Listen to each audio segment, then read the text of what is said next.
चलिए शुरू करते हैं। तो hello guys, my new blog. तो आज हम दोबारा से आ गए हैं एक नए ब्लॉग पे।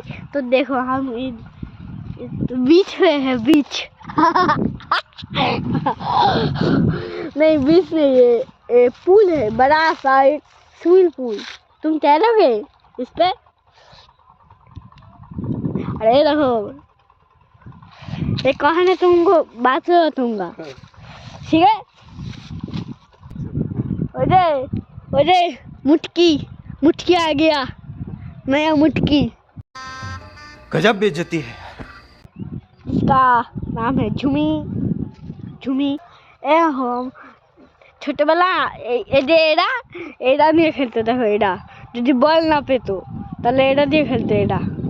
और हम इसको उधर फेंकेंगे।